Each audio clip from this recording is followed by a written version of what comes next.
পবিত্র কোরআন থেকে একটি আয়াত পরিবেশন করেছি।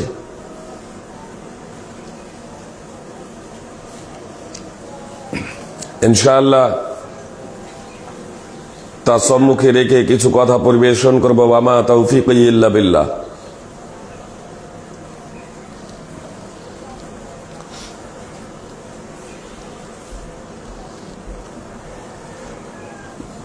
প্রথমেই একটা বিষয় আমাদের জেনে রাখা একান্ত কর্তব্য যে জুমার দিন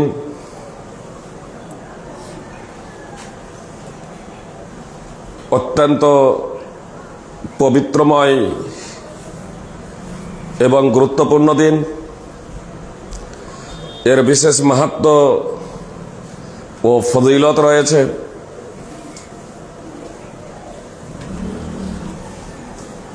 মা বোনেদের জন্য জুমার নামাজ ফরজ নয়, অপরিহার্য নয়।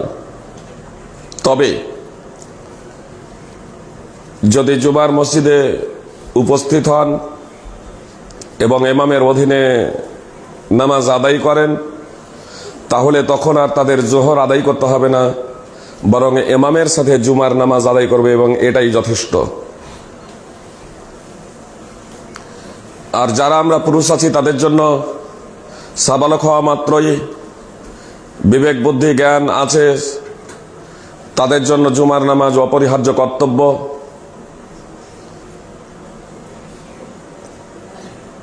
মুসাফিরের উপরে ওয়াজিব নয়, জুমার নামাজ মুসাফিরের জন্য ফরজ নয়, যেমন রোগীর জন্য ফরজ নয়। কিন্তু তারা যদি উপস্থিত হন জুমার মসজিদে, তারা যদি নামাজ আদায় করেন, তাহলে সেটা হয়ে যাবে, তখন আর তাদেরকে জোহর আদায় করতে হবে না। একটা বিষয় আমাদের স্মরণে রাখা দরকার যে জুমার দিন যে খুবই গুরুত্বপূর্ণ দিন, জুমার মাহাত্ম্য এবং মর্যাদা অপরিসীম।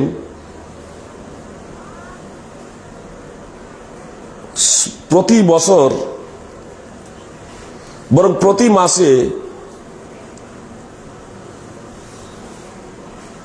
4 কখনো 5টাও জুমা পড়ে যায়। সপ্তাহে অন্তত একবার জুমা, আর এই জুমাতে খুতবা বক্তব্যের ব্যবস্থা রাখা হয়েছে। কেন? প্রথাগতভাবে আমরা কি বক্তব্য রাখব?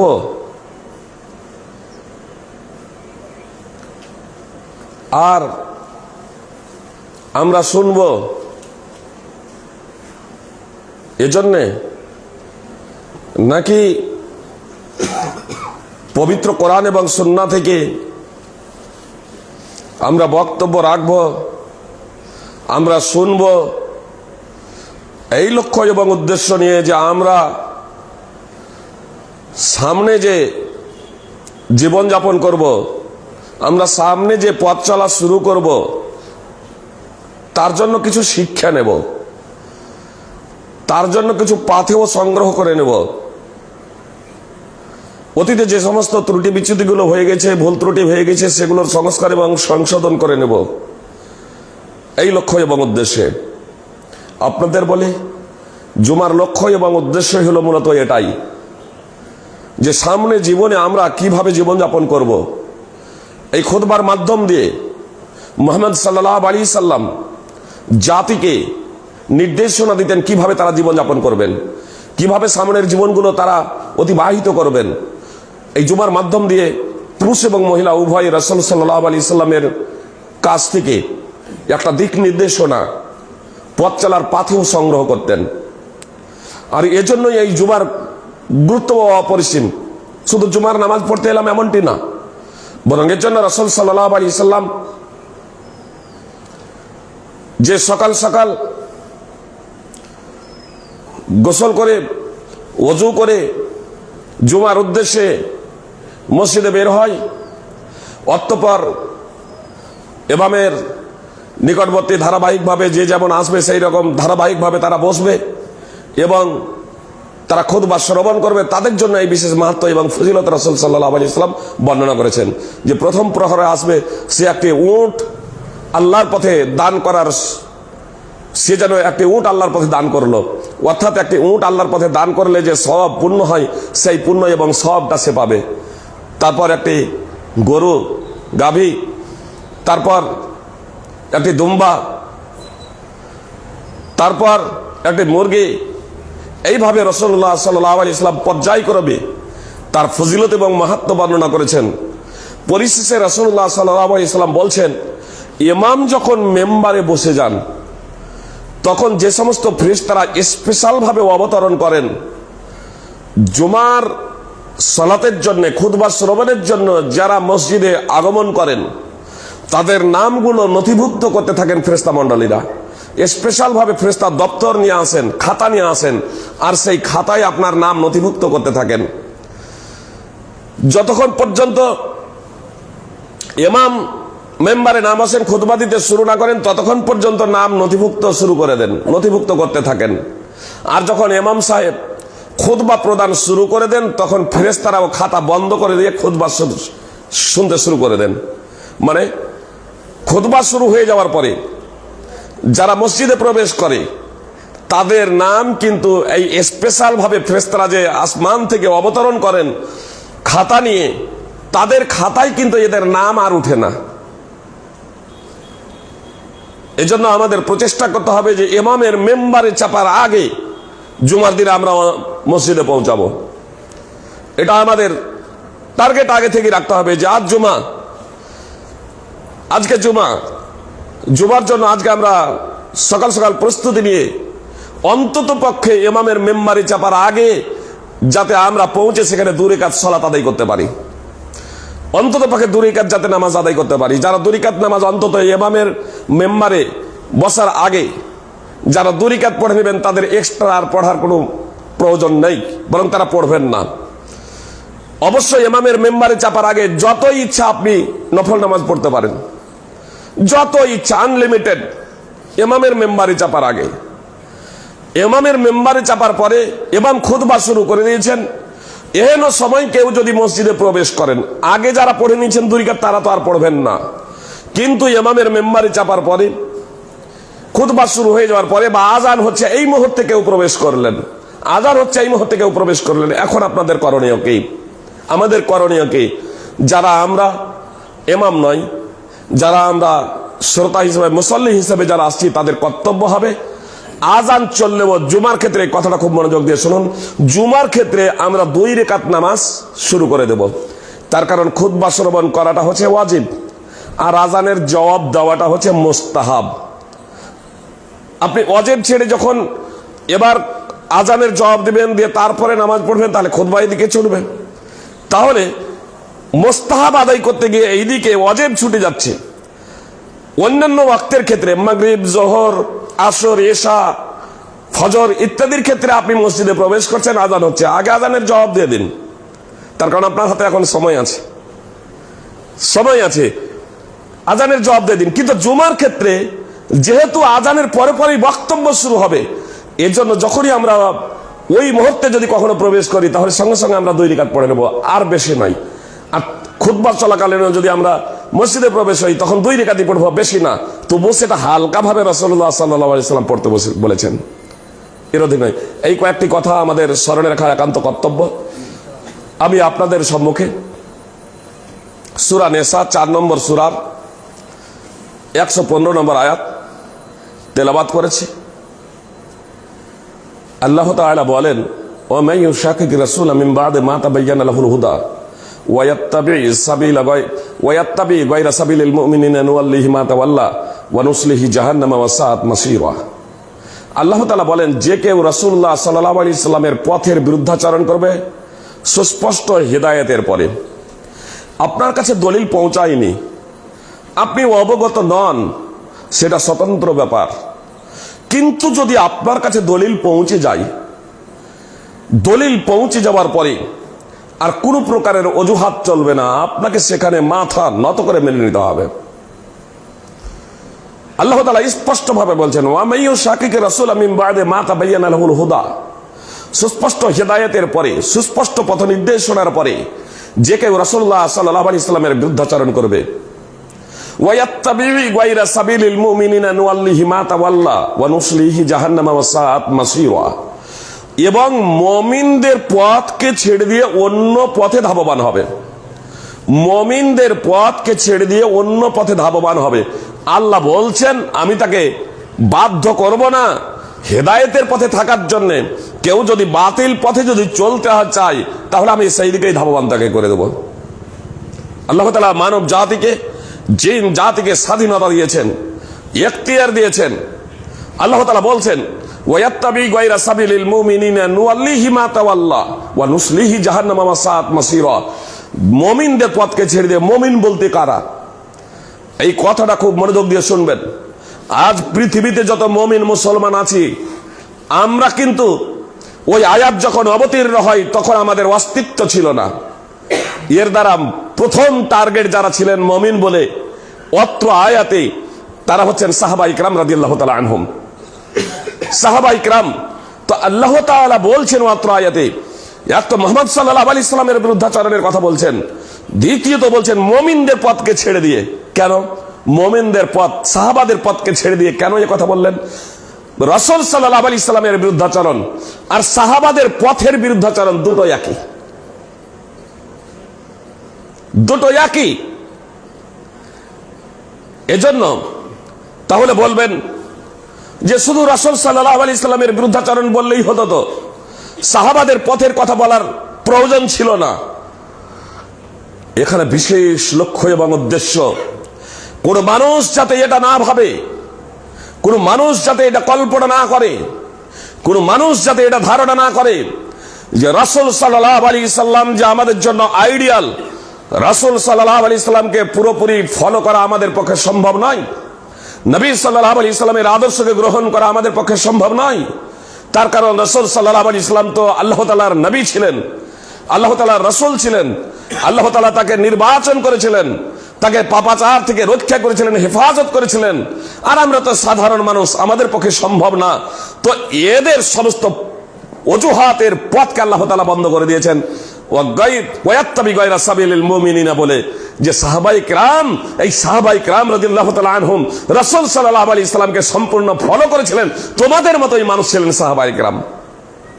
পরবর্তী প্রজন্মকে আল্লাহ তাআলা জানিয়ে দিচ্ছেন তোমাদের মতোই হে মানুষ, তোমাদের মতোই মানুষ ছিলেন। সুতরাং সাহাবায়ে কিরামদের কোন জায়গাতে যদি ভুল যদি হয়েছে সঙ্গে সঙ্গে আল্লাহ তাআলা ওহী মারফতে অথবা মুহাম্মদ সাল্লাল্লাহু আলাইহি সাল্লাম অবগত হয়ে তাদের সংস্কার এবং সংশোধন করে দিয়েছেন। সুতরাং রাসূল সাল্লাল্লাহু আলাইহি সাল্লামের জীবদ্দশাতে আনাস বিন মালিক রাদিয়াল্লাহু তাআলা আনহু সূত্রে বর্ণিত, তিনি বলেন যে তিনজন সাহাবী নবী সাল্লাল্লাহু আলাইহি সাল্লামের স্ত্রীদের কাছে এসে জিজ্ঞেস করলেন যে নবী সাল্লাল্লাহু আলাইহি সাল্লামের ইবাদত কেমন ছিল, কতটা পরিমাণে তিনি ইবাদত করতেন। আল্লাহ রাসূল সাল্লাল্লাহু আলাইহি সাল্লামের অর্ধাঙ্গিনীরা তাদেরকে বললেন। তারা অবগত হলেন, অবগত হওয়ার পরে তারা আপোষে এবার বলা বলি করছেন নবী সাল্লাল্লাহু আলাইহি সাল্লাম যে ইবাদত করতেন এই ইবাদত যথেষ্ট। আমরা তো আর রাসূল নয়, আমরা তো আর নবী নয়, নবী সাল্লাল্লাহু আলাইহি সাল্লামের সাথে তো আমাদের তুলনা হয় না, অতএব আমাদের এই ইবাদত যথেষ্ট না, আমাদের আরো বেশি ইবাদত করতে হবে। তখন একজন সিদ্ধান্ত নিলেন আমি সারা রাত ধরে তাহাজ্জুদের নামাজ পড়ব। নবী সাল্লাল্লাহু আলাইহি সাল্লাম কতটা পড়তেন? মুগিরা বিন শুবা, মা আয়েশা রাদিয়াল্লাহু তাআলা আনহা সূত্রে হাদিস বর্ণিত আছে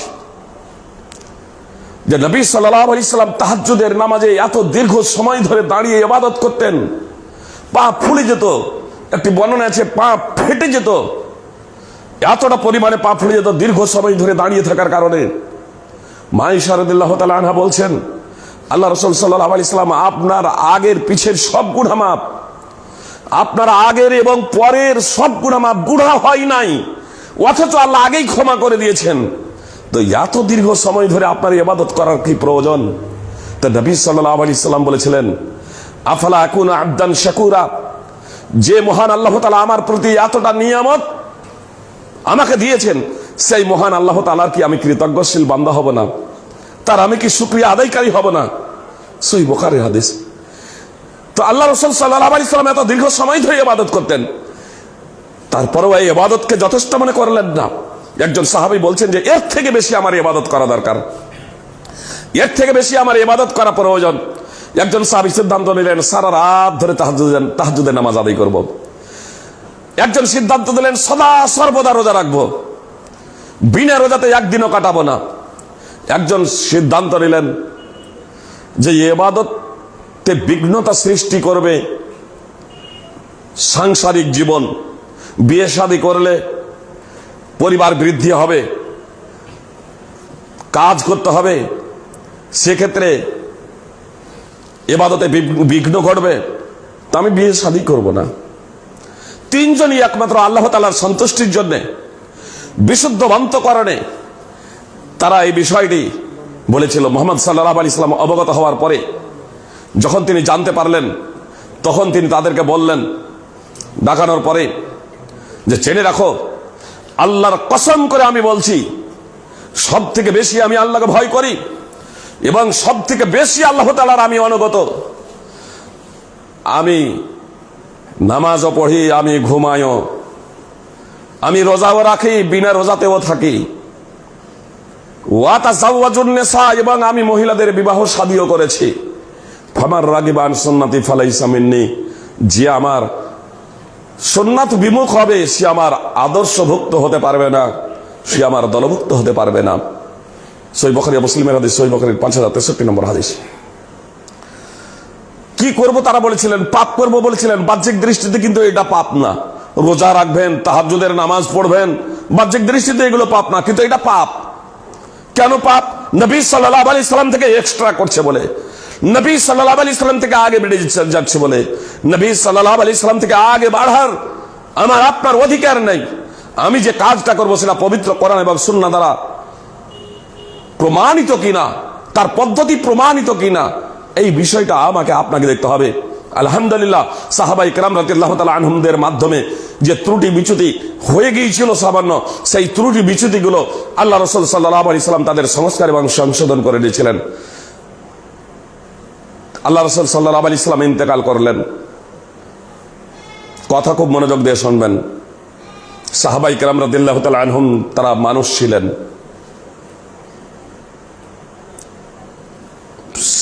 সেই সাহাবা যাদের পথের বিরুদ্ধাচরণ করলে আল্লাহ তাআলা বলেছেন আমি জাহান্নামে দেব, যেদিকে যেতে চাইবে সেই দিকেই তাদেরকে ধাবমান করব। ওয়ানুসলিহি জাহান্নামা, এবং তাদেরকে জাহান্নামে নিক্ষেপ করব। আসাত মাসিরা, এবং তা নিকৃষ্ট স্থান, নিকৃষ্ট ঠিকানা।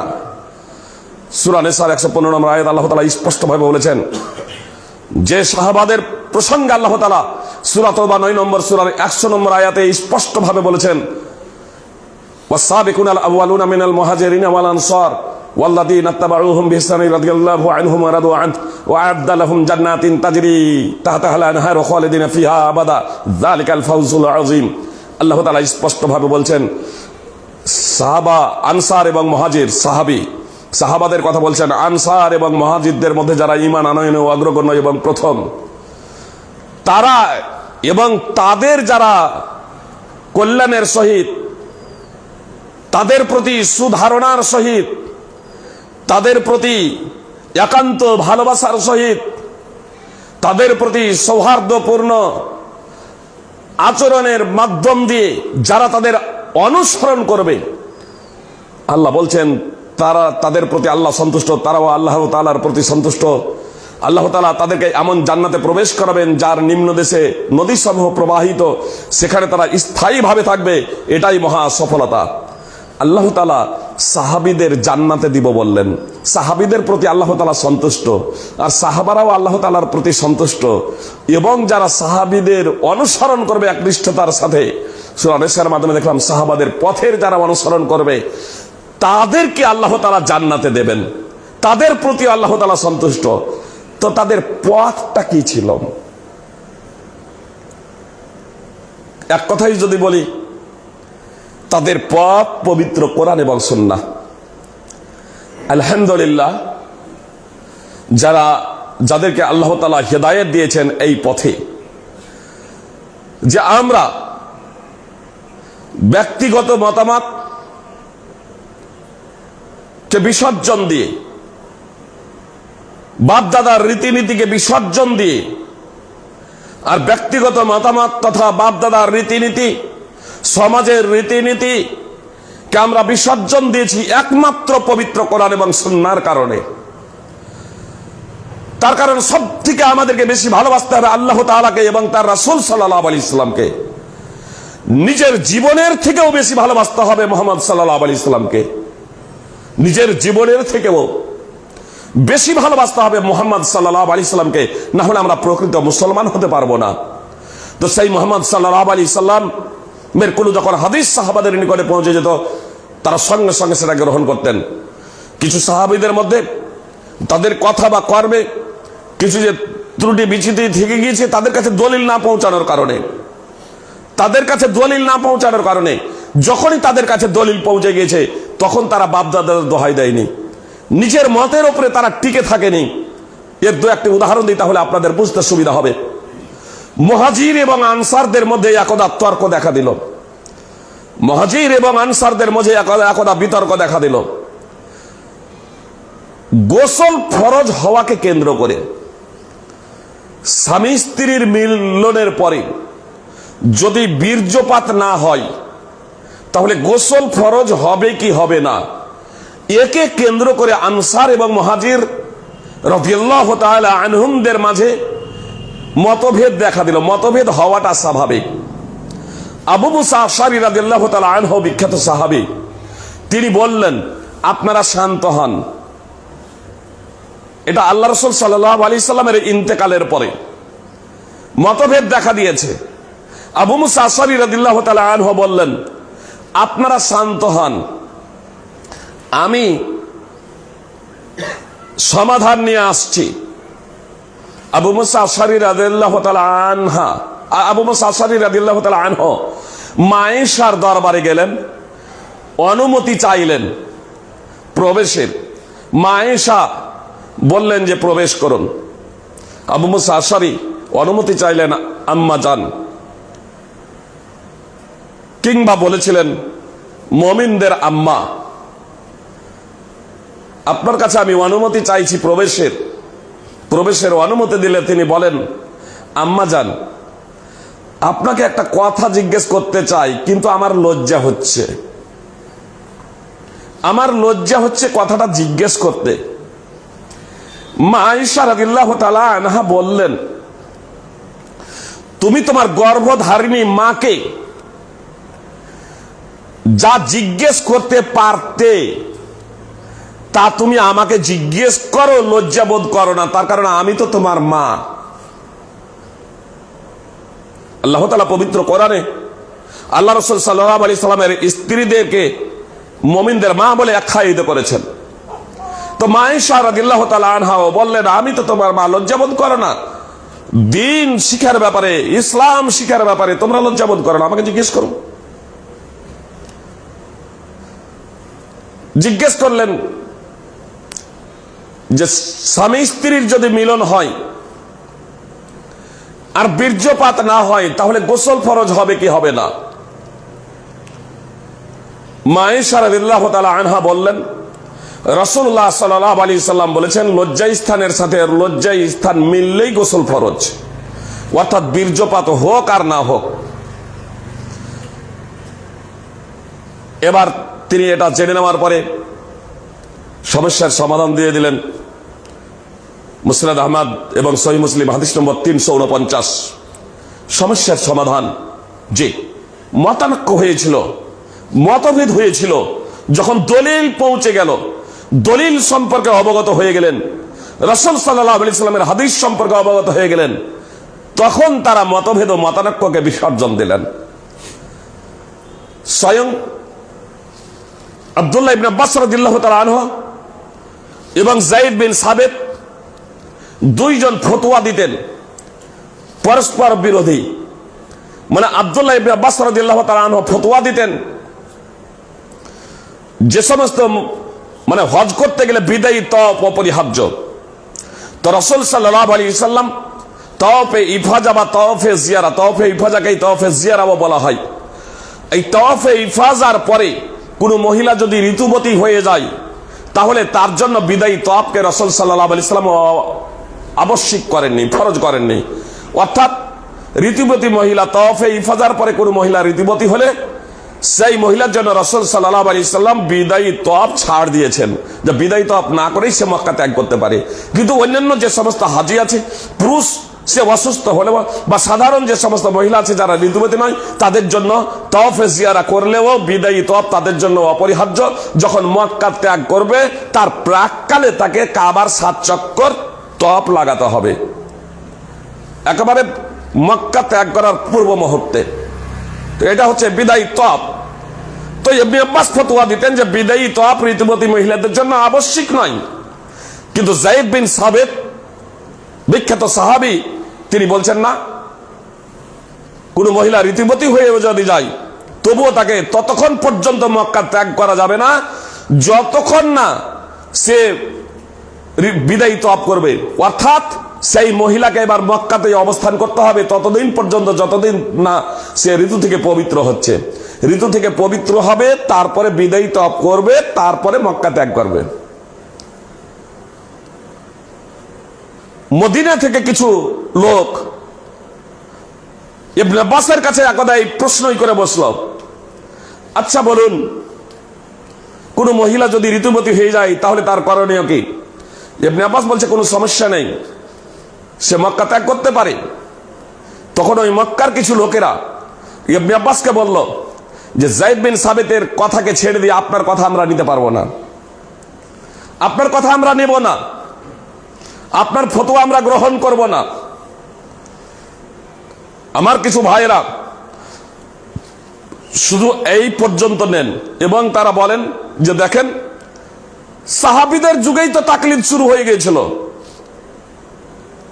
সাহাবীদের যুগেই তাকলিদ চলতো, অর্থাৎ মাযহাবের প্রচলন হয়ে গিয়েছিল। এটা হচ্ছে সত্যের অপলাপ। তার কারণে এখানেই এই ঘটনাটা শেষ নয়, ঘটনার আগে রয়েছে। ইবনে আব্বাসকে যখন তারা বলল যে আপনার কথা আমরা গ্রহণ করব না, যায়েদ বিন সাবিতের কথা ছেড়ে দিয়ে, তখন ইবনে আব্বাস রাদিয়াল্লাহু তাআলা আনহু তাদেরকে বলেছিলেন যে অমুক আনসারী মহিলাকে জিজ্ঞেস করবে, অর্থাৎ উম্মে সুলাইম রাদিয়াল্লাহু তাআলা আনহাকে জিজ্ঞেস করবে। তো তারা জিজ্ঞেস করব না আর এই কথা বলে নাই, বরং তারা উম্মে সুলাইম রাদিয়াল্লাহু তাআলা আনহাকে জিজ্ঞেস করেছিল। আর উম্মে সুলাইম রাদিয়াল্লাহু তাআলা আনহাকে জিজ্ঞেস করার পরে ইবনে আব্বাস যে ফতোয়া দিয়েছিলেন সেই ফতোয়ার সাথেই উম্মে সুলাইম রাদিয়াল্লাহু তাআলা আনহা বর্ণিত হাদিস মিলে যায়। রাসূল সাল্লাল্লাহু আলাইহি সাল্লাম এই ফতোয়া দিয়েছেন। ইবনে আব্বাসের ফতোয়া রাসূল সাল্লাল্লাহু আলাইহি সাল্লামের ফতোয়ার সাথে মিলে গেছে। ওই মদিনাবাসীরা যখন বুঝতে পারলো যে ইবনে আব্বাসের ফতোয়ার সাথেই রাসূল সাল্লাল্লাহু আলাইহি সাল্লাম ফতোয়া দিয়েছিলেন, তারা এসে ইবনে আব্বাসকে বলেছিল যে হ্যাঁ, আমরা হাদিস পেয়ে গেছি। তাহলে এবার ইবনে আব্বাসের কথাকে মেনে নিলেন, যায়েদ বিন সাবিতের কথাকে ছেড়ে দিলেন। কেন ছাড়লেন? যায়েদ বিন সাবিতের কথার পরিপ্রেক্ষিতে, তার অনুকূলে রাসূল সাল্লাল্লাহু আলাইহি সাল্লামের হাদিস নাই। রাসূল সাল্লাল্লাহু আলাইহি সাল্লামের নির্দিষ্ট হাদিস নাই। বিদায়ী তওয়াফ ওয়াজিব করতেই হবে, এটা ব্যাপক হাদিস, আম হাদিস, সকলকেই সম্পৃক্ত করে। কিন্তু ঋতুবতী মহিলাদের জন্য রাসূল সাল্লাল্লাহু আলাইহি সাল্লাম যে ছাড় দিয়েছেন, এটা হচ্ছে খাস হাদিস, এটা হচ্ছে নির্দিষ্ট হাদিস। এই নির্দিষ্ট হাদিসের পরেই আম হাদিস, ব্যাপক হাদিসের প্রতি আমল হবে। সুতরাং তারা প্রত্যাবর্তন করলেন সহিহ বুখারী হাদিস নম্বর 1759, ফাতুল বারী সহ দ্রষ্টব্য। এমনকি যায়েদ বিন সাবিত তিনি নিজেও তার ফতোয়াকে প্রত্যাহার করে নিয়েছিলেন। ইবনে আব্বাসের সাথে তার সাক্ষাৎ হলো। তারপরে ইবনে আব্বাসকে বলছে যে ইবনে আব্বাস, আপনি নাকি ফতোয়া দিচ্ছেন যে ঋতুবতী মহিলারা তওয়াফ না করে যেতে পারে? বলছে হ্যাঁ, ফতোয়া দিয়েছি। তো বলছে এই ফতোয়া আপনি দেবেন না। কে বলছেন? যায়েদ বিন সাবিত। এই ফতোয়া আপনি দেবেন না। তখন ইবনে আব্বাস রাদিয়াল্লাহু তাআলা আনহু যায়েদ বিন সাবিতকে বললেন, আপনি উমুক আনসারীকে জিজ্ঞেস করবেন। তারপরে যায়েদ বিন সাবিত জিজ্ঞেস করলেন, এই নয় যে আমি তোমার থেকে বড় বয়সে, আমি বেশি অভিজ্ঞ, আমার জ্ঞান বেশি, কথা বললেন না, বরং যখন ইবনে আব্বাস বললেন অমুককে জিজ্ঞেস করবেন, অমুককে জিজ্ঞেস করলেন, আর হাদিস ও অবগত হয়ে যাওয়ার পরে যায়েদ বিন সাবিত ইবনে আব্বাস রাদিয়াল্লাহু তাআলা আনহুর কাছে হাসতে হাসতে আসছেন এবং বলছেন, মা রাকা ইল্লা কাদ সাদাক্তা, আপনার ফতোয়াটাই সঠিক। সহিহ মুসলিম হাদিস নম্বর 1328, মুসনাদ আহমদ হাদিস নম্বর 1990। এত দ্বারা স্পষ্ট হয়ে গেল যায়েদ বিন সাবিত সে নিজেও তার ফতোয়াকে প্রত্যাহার করে নিয়েছিলেন। এইভাবে একাধিক ঘটনা রয়েছে, একাধিক বিষয় রয়েছে সুপ্রিয় ভাই এবং বোন। সাহাবায়ে কেরাম রাদিয়াল্লাহু তাআলা আনহুমদের মাঝে যে মতানৈক্য এবং মতভেদ কখনো হয়েছিল, সেগুলো দলিল না পৌঁছানোর কারণে যখন দলিল পৌঁছে গিয়েছেন তখন তারা নিজের ব্যক্তিগত মতামতকে বিসর্জন দিয়েছেন। স্বয়ং ইবনে আব্বাস রাদিয়াল্লাহু তাআলা আনহু তার ব্যক্তিগত মতামতকে বিসর্জন দিয়েছিলেন রাসূল সাল্লাল্লাহু আলাইহি ওয়াসাল্লামের হাদিসের কারণে। সুতরাং আবুল জাওজা তিনি বলছেন যে ইবনে আব্বাস ফতোয়া দিতেন টাকাতে, অর্থে, জি সোনা রূপা ইত্যাদির ক্ষেত্রে আপনার কম বেশি করা যায়, নগদে কম বেশি করা যায়, কোনো সমস্যা নেই। 2 দিরহামের বিনিময়ে 1 দিরহাম, অর্থাৎ 200 টাকার বিনিময়ে 100 টাকা নগদে যদি হয় তাহলে কম বেশি করা যায়, আদান প্রদান করা যায়, কোনো সমস্যা নেই। আবুল জাওজা এই ফতোয়াই দিতেন। পরবর্তীতে যখন হজে এলেন আবুল জাওজা, ইবনে আব্বাসের সাথে তার আবার সাক্ষাৎ হয়ে গেল, তখন ইবনে আব্বাস রাদিয়াল্লাহু তাআলা আনহু বৃদ্ধ হয়ে গেছেন। ইবনে আব্বাসের সাথে সাক্ষাৎ হলে আবুল জাওজা বলছেন যে আচ্ছা বলুন তো, ফতোয়া আপনি যে আগে দিতেন যে 1 দিরহামের বিনিময়ে 2 দিরহাম, অর্থাৎ স্বর্ণ বা রৌপ্যের নগদ যদি হয় তাহলে কম বেশি করা যায়, এখন আমার কাছে একটা আপনার পক্ষ থেকে একটা বার্তা পৌঁছেছে, অন্য লোক বার্তা দিয়েছে যে আপনি নাকি সেই ফতোয়া প্রত্যাহার করে নিয়েছেন। আপনি এখন বলছেন যে না, কম বেশি করা যাবে না। আপনার কাছ থেকে যখন আমি শুনেছিলাম তখন থেকে তো আমি জনগণকে এই ফতোয়াই দিয়ে চলেছি। তো ইবনে আব্বাস রাদিয়াল্লাহু তাআলা আনহু বলছেন যে হ্যাঁ, আমি ফতোয়া প্রত্যাহার করে নিয়েছি। তার কারণ ওটা ছিল আমার রায়, ওটা ছিল আমার মতবাদ। আর আবু সাঈদ খুদরি রাদিয়াল্লাহু তাআলা আনহু রাসূল সাল্লাল্লাহু আলাইহি ওয়াসাল্লাম থেকে হাদিস পেশ করেছেন আমার সামনে যে রাসূল সাল্লাল্লাহু আলাইহি ওয়াসাল্লাম এটা নিষেধ করেছেন, রূপ এবং সোনা এগুলো কম বেশি করা যাবে না, নগদে হলেও সমান সমান সেটা বিনিময় করতে হবে। কম বেশি করতে রাসূল সাল্লাল্লাহু আলাইহি ওয়াসাল্লাম নিষেধ করেছেন। ফাতারাকতু রায়ি ইলা হাদিস রাসূলুল্লাহ সাল্লাল্লাহু আলাইহি ওয়াসাল্লাম, এজন্য আমি রাসূল সাল্লাল্লাহু আলাইহি ওয়াসাল্লামের হাদিসের কারণে আমার মতবাদটাকে ছেড়ে দিয়েছি। মুসনাদ আহমদ হাদিস নম্বর 11479। এত দ্বারা কি প্রমাণিত হলো যে সাহাবায়ে কেরামদের মাঝে মতানৈক্য হয়েছে, মতভেদ হয়েছে, তাদের ভুল হয়েছে, কিন্তু যখনই তারা দলিল সম্পর্কে অবগত হয়েছেন, কোরআন এবং সুন্নাহ সম্পর্কে তারা যখন অবগত হয়েছেন, জানতে পেরেছেন, বুঝেছেন, তখন তারা ভুল মতবাদটাকে ছেড়ে দিয়েছেন, তখন তারা কোরআন এবং সুন্নাহকে গ্রহণ করেছেন। এইটা হলো সাহাবায়ে কেরাম রাদিয়াল্লাহু তাআলা আনহুমদের মত, এবং এটা হচ্ছে সাহাবায়ে কেরামদের পথ। এটা হচ্ছে সাহাবায়ে কেরামদের পথ। আজ পৃথিবীতে এত মাযহাব, এত মাসলাক, এত দল শুধু সাহাবায়ে কেরামদের এই পথকে, এই মানহাজকে গ্রহণ না করার কারণে। খুতবার টাইম যেহেতু অতীব সংক্ষিপ্ত, আর টাইমও প্রায় হয়ে গেছে, এই বিষয়টিকে আমি দীর্ঘায়িত করছি না। আমি শুধু আপনাদের এতটুকু বলতে চাই, সুপ্রিয় ভ্রাতৃবৃন্দ, ভৌগোলিকগণ, আমাদের সদা সর্বদা কোরআন এবং সুন্নাহ অভিমুখী হতে হবে। কোরআন এবং সুন্নাহকে আমাদের সদা সর্বদা মাথা নত করে মেনে নিতে হবে। যখনই আমাদের কোরআন এবং সুন্নাহ আমাদের কাছে পৌঁছে যাবে, তখন আমাদেরকে কোরআন এবং সুন্নাহর কাছে আত্মসমর্পণ করতে হবে। আল্লাহ তাআলা আমাদেরকে অন্তরের অন্তঃস্থল থেকে কোরআন এবং সুন্নাহকে সম্মান করার, তাকে গ্রহণ করার এবং বাস্তবায়ন করার তৌফিক দান করেন, আমিন।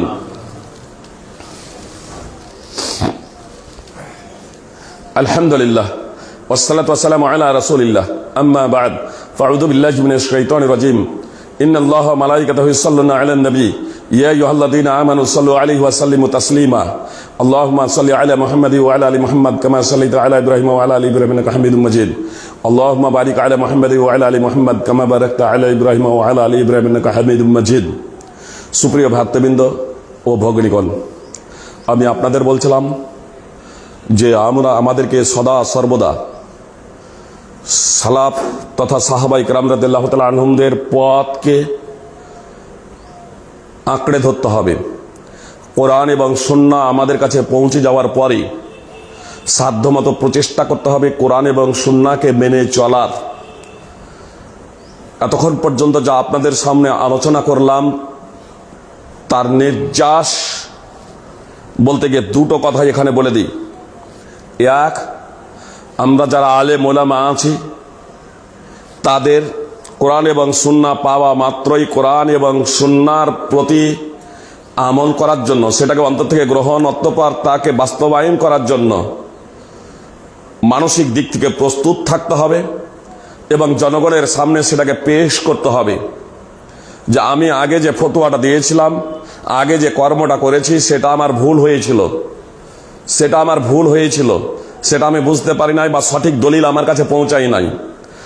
জনগণের কর্তব্য হবে যে যখন সঠিক তথ্য পেশ করবেন তখন তাকে সাপোর্ট করা, তাকে উৎসাহ প্রদান করা, তার কথাটাকে গ্রহণ করে নেওয়া। এই নয় যে তাহলে এতদিন পর্যন্ত আমরা করে এলাম, এতদিন আপনি বলেননি, আজকে আপনি বলছেন। আজকে কিন্তু অনেক আলেম, অনেক আলেম সত্যটা জানার পরেও গ্রহণ করে না। জনগণ কি বলবে এই ভাবনাতে। আর এই জন্যই আজ মুসলিম জাতির কাছে বিষয়টি স্পষ্ট হয়ে যাওয়ার পরেও মাঝহাবি গোড়ামি, বংশীয় গোড়ামি, গোত্রীয় টান কে কেন্দ্র করে কোরআন এবং হাদিস সের দাবিদার হলেও আমরা কিন্তু কোরআন এবং হাদিসকে যথার্থভাবে সাহাবায়ে কেরাম তথা তাবেঈন, তাবা তাবেঈন যেভাবে মেনেছিলেন সেইভাবে আমরা কোরআন এবং সুন্নাহকে মেনে নিয়ে তার বাস্তবায়ন করতে সক্ষম হচ্ছি না। ফলে আজ মুসলিম জাতি নানা দলে বিভক্ত হয়েছে এবং মুসলিম জাতির ওপরে নানা ধরনের জুলম নির্যাতন চলছে। এ থেকে পরিত্রাণের একটাই পথ, একটাই রাস্তা, বিকল্প কোনো রাস্তা নেই।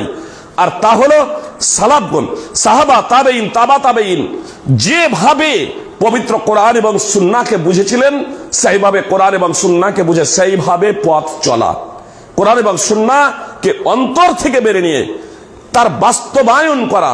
এটা যদি আমরা করতে পারি ইনশাআল্লাহ অদূর ভবিষ্যতে আমরা একটা প্ল্যাটফর্মে আসতে পারবো ইনশাআল্লাহ।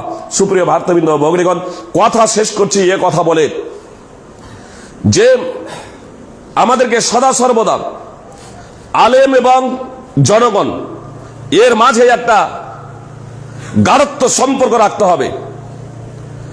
আলেম এরা হচ্ছে নবী এবং রাসূলদের উত্তরাধিকার, ধনসম্পদ টাকা পয়সার উত্তরাধিকার না। নবী রাসূলগণ যে ওহীর যে জ্ঞানে জ্ঞানান্বিত ছিলেন সেই জ্ঞানের উত্তরাধিকার অর্থাৎ ওহীর। পবিত্র কোরআন এবং সুন্নাহ এই দুটো হচ্ছে ওহী, আর সেই দুটো ছেড়ে গিয়েছেন নবী সাল্লাল্লাহু আলাইহি সাল্লাম উম্মতের মাঝে। আর এই উম্মতের আলেম ওলামা যারা হচ্ছেন তারা হচ্ছে এগুলোর উত্তরাধিকার। তাহলে এদের মাহাত্ম্য এবং মর্যাদা কত, সেই দৃষ্টিকোণ থেকে এদেরকে যেমন সম্মান করতে হবে, আলেমদেরকেও ভাবতে হবে যে আমি সাধারণ মানুষের উত্তরাধিকার না, মুহাম্মদ সাল্লাল্লাহু আলাইহি সাল্লাম তার উত্তরাধিকার। তার মধ্যে যে তৎপরতা ছিল, তার মধ্যে যে খুলুসিয়াত, ইখলাস ছিল, জাতিকে জাহান্নাম থেকে বাঁচানোর সেই তৎপরতা, সেই একাগ্রতা, সেই প্রচেষ্টা আমার আলেমের মধ্যে থাকতে হবে যে আমরা জনগণকে জাহান্নাম থেকে যে কোনো মূল্যেই হোক না কেন বাঁচানোর সর্বাধিক প্রচেষ্টা করব। হেদায়েতের মালিক আল্লাহ, তাহলে পথ নির্দেশনা আমাদের আলেমদেরকে বেছে নিতে হবে। এজন্য এই দুটোর মধ্যে আমাদের কম্বিনেশন এবং সুসম্পর্ক রাখতে হবে জনগণ এবং এর মাঝে। আর বদদুয়া থেকে বাঁচতে হবে। মানে আজকাল জনগণের মাঝে নানা ধরনের এ থাকে, তো আপনাদের বলবো সহিহ বুখারী 755 নম্বর হাদিসটা একবার অর্থ সহ অধ্যয়ন করবেন। 6 খণ্ডে যে বুখারী আছে, আপনার অ্যান্ড্রয়েড মোবাইলেও পেয়ে যাবেন, ডাইরেক্ট আপনার 6 খণ্ডে বুখারী, তাতেও 755 নম্বর হাদিস। তার নির্যাস হলো এই যে সাদ বিন আবি ওয়াক্কাস রাদিয়াল্লাহু তাআলা আনহুর বিরুদ্ধেও কুফাবাসীরা একদা অভিযোগ করেছিল, বেশ কিছু অভিযোগ, তার মধ্যে এই অভিযোগটাও ছিল যে আল্লাহ রাসূল সাল্লাল্লাহু আলাইহি সাল্লামের সাহাবী সাদ বিন আবি ওয়াক্কাস তিনি সঠিকভাবে নামাজ পড়াতে জানেন না, সঠিকভাবে নামাজ পড়াতে পারছেন না। যদি সাহাবী সঠিকভাবে নামাজ পড়াতে না পারেন তাহলে কে পড়বে, কে পড়াবে? যারা অবগত নয় সাহাবীদের কাছ থেকেই তো নামাজ পরবর্তীরা শিখবে। সাদ বিন আবি ওয়াক্কাস রাদিয়াল্লাহু তাআলা আনহুর বিরুদ্ধে অভিযোগ করেছিল সুপ্রিয় ভাতৃবৃন্দ, টাইম যেহেতু সেজন্য সময় নিচ্ছি না। সাদ বিন আবি ওয়াক্কাসের সামনে যে মসজিদের ভিতরে এক ব্যক্তি অভিযোগ করে বসলো, যে যখন আল্লাহর ওয়াস্তে আল্লাহর দোহাই দিয়ে জিজ্ঞেস করছেন, তখন আমি বলছি আল্লাহর কসম, এই সাদ বিন আবি ওয়াক্কাস সে কখনো যুদ্ধে যায় না, আপনার ন্যায় এবং ইনসাফ প্রতিষ্ঠা করে না, গনিমতের মাল সঠিকভাবে বন্টন করেন না। এই যে অভিযোগ করেছিল সাদ বিন আবি ওয়াক্কাস দাঁড়িয়ে বলেছিলেন, আল্লাহর কসম করে বলছি, আল্লাহ এই ব্যক্তি যদি মিথ্যাবাদী হয়, এই কথাই যদি তার মিথ্যাবাদী হয়, তাহলে আল্লাহ তোমার কাছে 3টি দোয়া আমি করছি।